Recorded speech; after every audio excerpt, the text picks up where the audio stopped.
When I did my graduate studies at the Middle East Institute at Columbia University's School of International Affairs, I took many courses on the question of the Middle East conflict. Semester after semester, we studied the Middle East conflict as if it was the most complex conflict in the world, when in fact, it is probably the easiest conflict in the world to explain. It may be the hardest to solve, but it is the easiest to explain. In a nutshell, it's this. One side wants the other side dead. Israel wants to exist as a Jewish state and to live in peace. Israel also recognizes the right of Palestinians to have their own state and to live in peace. The problem, however, is that most Palestinians and many other Muslims and Arabs do not recognize the right of the Jewish state of Israel to exist. This has been true since 1947, when the United Nations voted to divide the land called Palestine into a Jewish state and an Arab state. The Jews accepted the United Nations partition, but no Arab or any other Muslim country accepted it. When British rule ended on May 15, 1948, the armies of all the neighboring Arab states, Lebanon, Syria, Iraq, Transjordan, and Egypt, attacked the one-day-old state of Israel in order to destroy it. But to the world's surprise, the little Jewish state survived. Then it happened again. In 1967, the dictator of Egypt, Gamal Abdel Nasser, announced his plan, in his words, to destroy Israel. He placed Egyptian troops on Israel's border, and armies of surrounding Arab countries were also mobilized to attack. However, Israel preemptively attacked Egypt and Syria.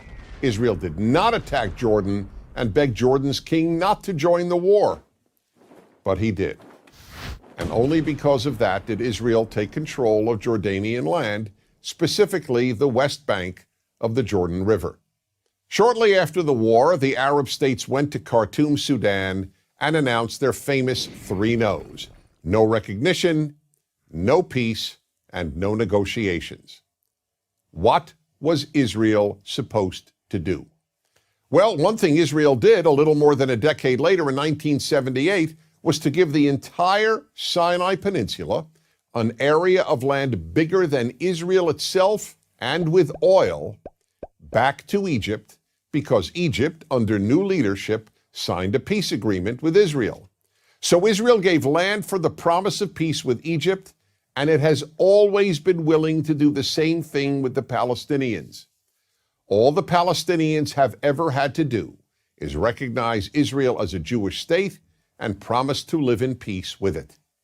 But when Israel has proposed trading land for peace, as it did in 2000, when it agreed to give the Palestinians a sovereign state in more than 95% of the West Bank and all of Gaza, the Palestinian leadership rejected the offer and instead responded by sending waves of suicide terrorists into Israel.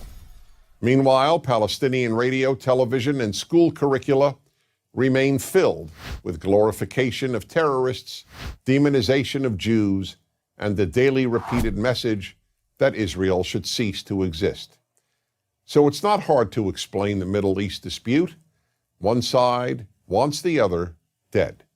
The motto of Hamas, the Palestinian rulers of Gaza, is, "We love death as much as the Jews love life." There are 22 Arab states in the world, stretching from the Atlantic Ocean to the Indian Ocean. There is one Jewish state in the world, and it is about the size of New Jersey. In fact, tiny El Salvador is larger than Israel. Finally, think about these two questions. If tomorrow Israel laid down its arms and announced, "We will fight no more," what would happen? And if the Arab countries around Israel laid down their arms and announced, "We will fight no more," what would happen? In the first case, there would be an immediate destruction of the state of Israel and mass murder of its Jewish population. In the second case, there would be peace the next day. As I said at the outset, it is a simple problem to describe. One side wants the other dead. And if it didn't, there would be peace. Please remember this. There has never been a state in the geographic area known as Palestine that was not Jewish. Israel is the third Jewish state to exist in that area. There was never an Arab state, never a Palestinian state, never a Muslim or any other state. That's the issue.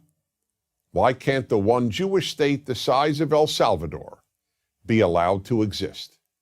That is the Middle East problem. I'm Dennis Prager.